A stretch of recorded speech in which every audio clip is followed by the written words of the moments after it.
Steph? Come on, kain tayo. Mukhang may sumpong na naman yung apo mo. Kanina pa nga yun eh. Steph, let's go. Come and eat with Lolo and Lola for Noche Buena.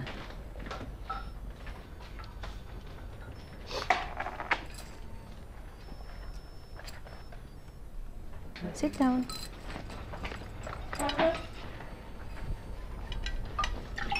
Steph, do you know the prayer before meals? Marunong yan, Daddy. Oh, okay. Lolo will teach you, okay? And repeat after me. Let's pray. In the name of the Father, the Son, the Holy Spirit. Amen. Bless us, O Lord. Bless us, O Lord. Steph, repeat after me. Bless us, O Lord. Bless us, O Lord. In this thy gifts, which we are about to receive. Which we are about to receive from thy bounty, through Christ our Lord. Amen. Yay! Father, the Son, the Holy Spirit. Amen. Now, greet everybody a Merry Christmas. Merry Christmas, Lola. Merry Christmas, darling. Merry Christmas, Lola. Merry Christmas, my pretty apo. Oops! Tita Ara, ay Tito Mio. Merry Christmas, Tita Ara. Merry Christmas. Merry Christmas, Tito Mio. Merry Christmas, Steph. Salad. Here, what else do you want? Mommy, I'm not hungry. Steph, what's wrong? Can I go back to Tita Ara's room? Why? What's wrong? Nothing, I'm just not hungry. Napaka-arte. Okay, go upstairs now. Mami, yung ham. Ay, oo nga pala.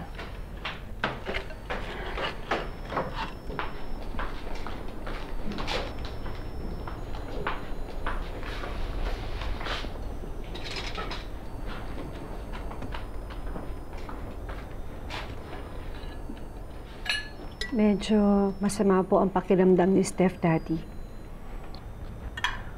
Dayan, ikaw rin ang mahihirapan kung ibibigay mo lagi ang gusto ng bata. Hindi naman po ako nahihirapan eh. Hindi ka nahihirapan? Bakit tinutulungan ka ba ng tatay niya sa pag-aalaga kay Steph? Bakit nga pala wala dito yung kinakasama mong kano? Mahigit 1 taon nang walang trabaho rin sa Amerika eh. Tapos sasabihin mo sa akin, hindi ka nahihirapan. Anong gusto niyong gawin ko? Magpalit ako ng ibang asawa? Ate, tama na. Siguro nga mas mabuti kung magpalit ka ng asawa para hindi ka nahihirapan.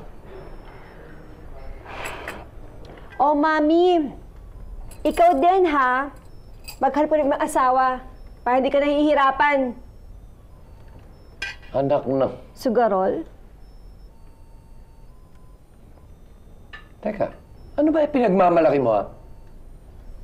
Paano ka ba nakarating sa Amerika? Pera ko yun! Pera niyo ng Mami yun. Oh, pera namin ng mami mo. O, anong ginawa mo? Imbis na makapagpadala ka sa amin, nag-asawa ka ng maaga. Nagpapadala naman po ako noon, ah. Barya! Yun ang pinadadala mo. Kaya nagkanda utang-utang kami.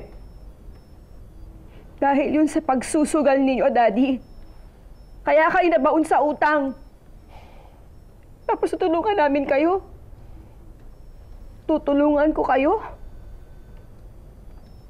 Ano? Pati ang titulo ng bahay natin, sinangla ninyo. Kaya nawawala. Ito. Ang pinagmamalaki mo, regalo mo sa akin, Relos, ayan. Nakasanla ba yan, ha? Ha? Ito pa, ito. Yung kwintas. Ayan, oh. Binabalik ko na muna sa'yo. Dahil baka maisanla ko yan, eh.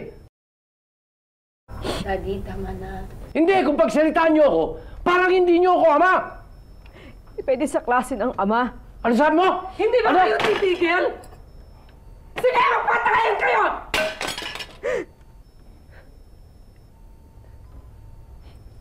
Hindi na ako babalik dito.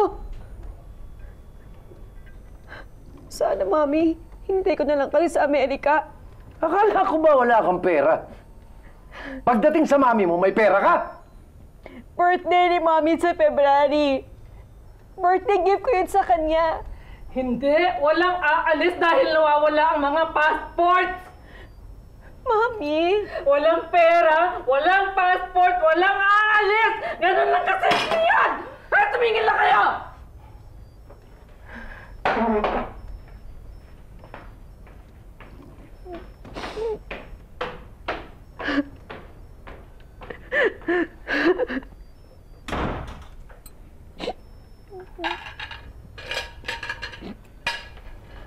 Hindi mo dapat pinagsalitaan ang daddy mo ng ganon. Buti nga yun. Para matauhan. Tanda na siya, alam na niyang ginagawa niya. Gusto ko naman kayong tulungan, Mami.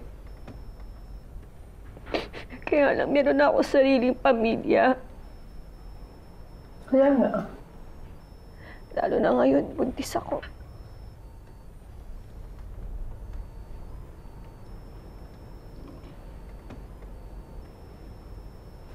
Ilang buwan?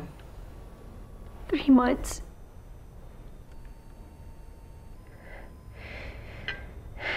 Napabook ko na kasi yung ticket, kaya hindi ko na makancel.